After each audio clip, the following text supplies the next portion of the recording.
agawe talining brontong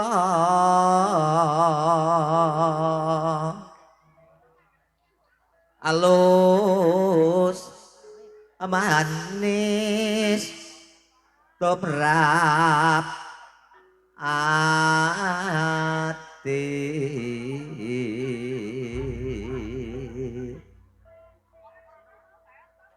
wis gan kula lana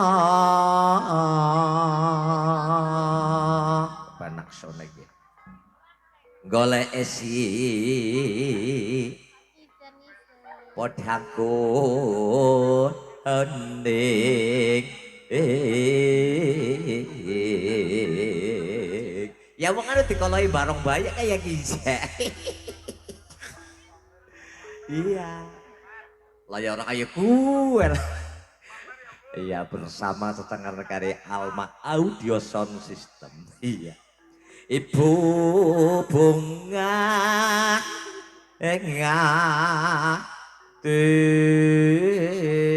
ngatiku nyanding apa yuk nyanding apa nyanding mame nyanding bisa dadi tombo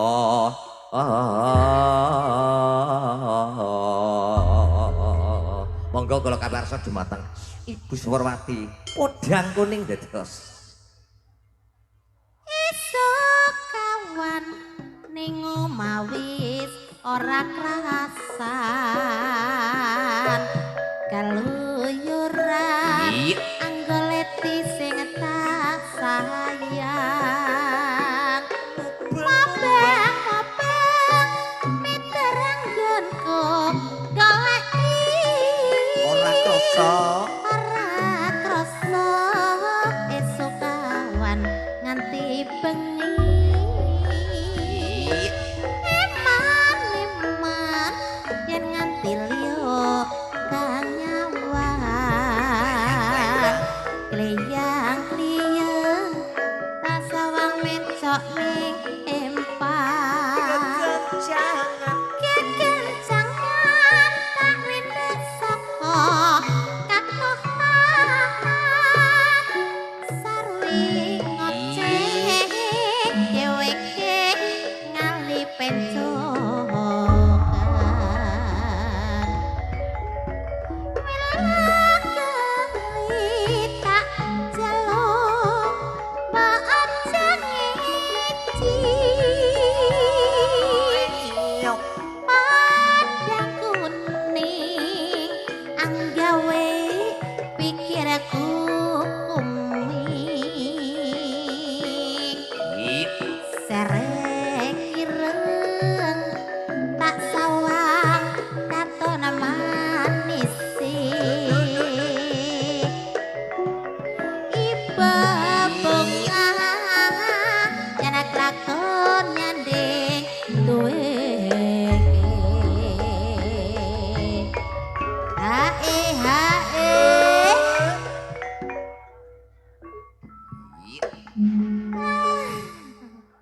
jan main banget ya lebok naplung sone audione ya lemes iya penayagane ya bakal lemes tak pendek sing duwe hajat ya nom-nom sing Sing nonton-nonton hajat apa nom. maning sami papung pun dek pun nggih monggo dipun terasaken malih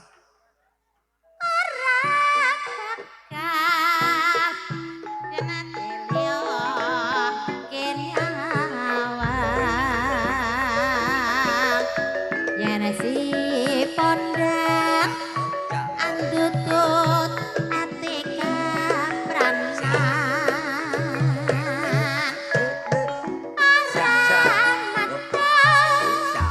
atiku sansaya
mbaya Kang. Iya sing kepenak-penak bahan, sing halus-halus bahan. Sing halus. Heeh, katrugi dumateng sedaya pedagang nggih kanca-kanca pedagang. Muga-muga laris manis Tanjung Kimpul. Amin.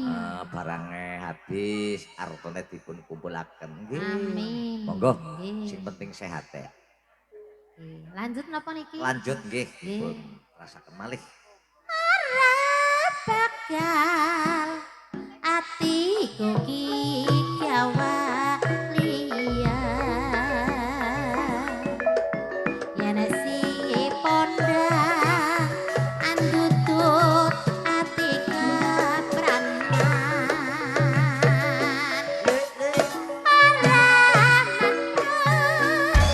atiku sansaya Oja, oja.